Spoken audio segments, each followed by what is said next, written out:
Salut tout le monde, j'espère que vous allez bien les as. Aujourd'hui, j'aborde un sujet qui m'a été abordé la semaine dernière. C'est pourquoi Facebook plutôt que LinkedIn ou pourquoi LinkedIn plutôt que Facebook? Ma réponse en une phrase toute simple.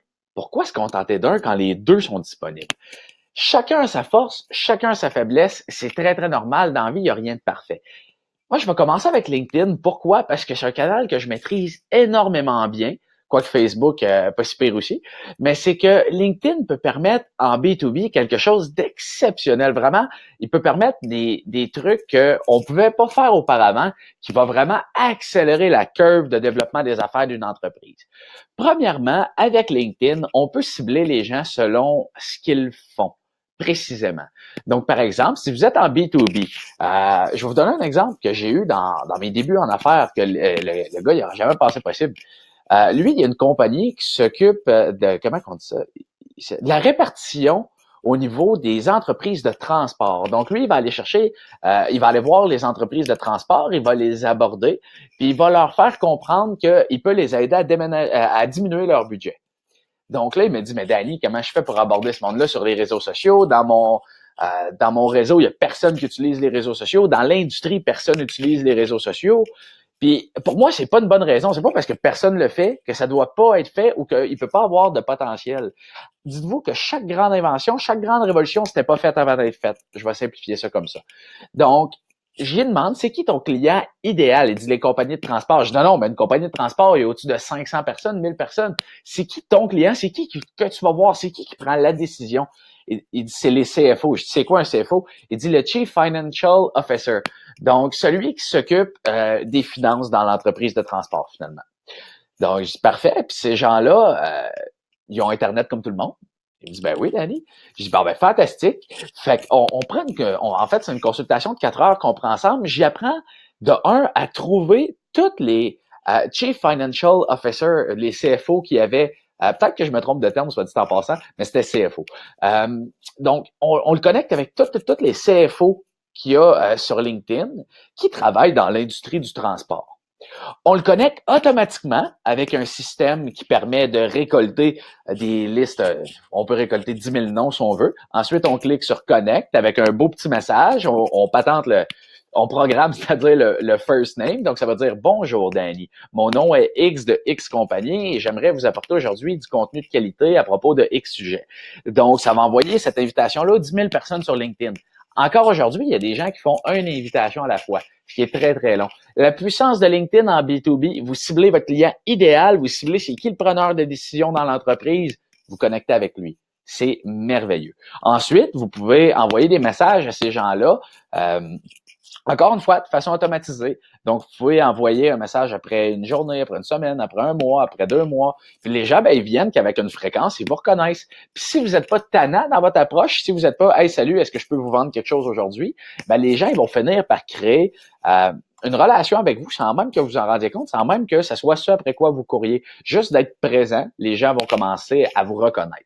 Ça, c'est pour LinkedIn. Pourquoi LinkedIn? Pour connecter avec des gens précis, précis, précis.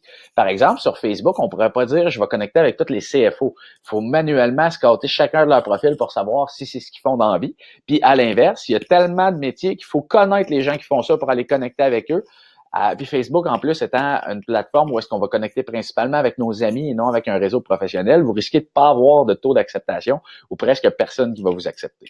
Donc, pour LinkedIn, le point B2B. Maintenant, Facebook. Facebook peut vous aider pour votre entreprise à créer une communauté. Depuis le 11 janvier précisément, le reach organique d'une page, c'est-à-dire la portée organique d'une page est passée de 8 à 15 allée à tout près de 0 Vous allez remarquer depuis le 11 janvier que quand vous naviguez dans votre feed Facebook, vous voyez plus ben de publications de pages, du moins beaucoup moins que vous en voyez avant. Vraiment beaucoup moins. Par exemple, je dois aimer 500 pages sur Facebook. Je suis quelqu'un qui like à peu près n'importe quelle page qui est dans ma palette d'intérêt. Je vois 3 à 4 publications par jour de eux, tandis qu'avant, je pouvais scroller de une à l'autre. Donc, ça, c'est le premier point. Facebook va vous servir à créer une communauté. Vous pouvez créer un groupe. Vous pouvez, le groupe, en fait, étant très, très, très, très, très puissant aujourd'hui, je vous avouerai que de mon côté, je sais que je l'utilise pas assez parce que je suis très, très, très débordé dans mes journées. Mais pour une entreprise qui a beaucoup d'employés, qui a des gens qui vont travailler pour eux, des gens qui vont s'occuper des réseaux sociaux, un groupe Facebook va vous permettre de développer une communauté. Par exemple, quand les gens ils ont un intérêt en commun, c'est très, très, très facile. Je connais quelqu'un qui a monté en un an un groupe de fanatiques de Jeep, les voitures. Il a monté les Jeeps en réalité, il a monté un groupe de Jeep de 98 000 personnes. 98 000 personnes en un an. C'était quoi sa stratégie derrière ça? Il vend des pièces de Jeep, le gars, fait qu'il est pas fou. Il fait une publicité à tout le monde qui sont dans le groupe. Puis il rajoute du monde dans le groupe, ainsi de suite. Donc lui, qu'est-ce qu'il fait? C'est qu'il va réussir à aller chercher, à créer une communauté qui adore la même chose. Il va créer une relation entre le groupe puis les gens. Puis ensuite, il va faire du advertising à ces gens-là. Il va leur proposer des pièces. Quand il sait, par exemple, que tout le monde ce mois-ci ou plein de monde ce mois-ci aimerait changer leurs pneus, aimerait changer leur capot, aimerait racheter des plus grosses roues, des plus gros mags, whatever, ben il va faire des promos sur les mags, sur les roues, il va faire des promos sur tout. En un an, il s'est créé un salaire que très, très peu d'entre nous vont être capables d'aller chercher en quoi? 1 heure, 2 heures par semaine. C'est complètement fou ce qu'il a réussi à faire. Donc, Facebook peut vous permettre ça. Il y a des trucs qui sont très, très, très communs, par exemple, les vegans, les végétariens, les gens qui se rassemblent entre eux. Il m'en vient plus ou moins en tête en ce moment parce que je fais pas partie de grands groupes de personnes qui sont assez réservées. Ben, le marketing, entre autres, c'en est un. N'importe quoi. Il y a des groupes sur... vous faites du skateboard, il y a des groupes de skateboard, puis vous pouvez créer un gros groupe de skateboard, puis après vendre une formation de skateboard, vendre des skates en soi, vendre des roues et des bearings à ces gens-là. Vous pouvez tout faire, mais c'est vraiment le point de Facebook.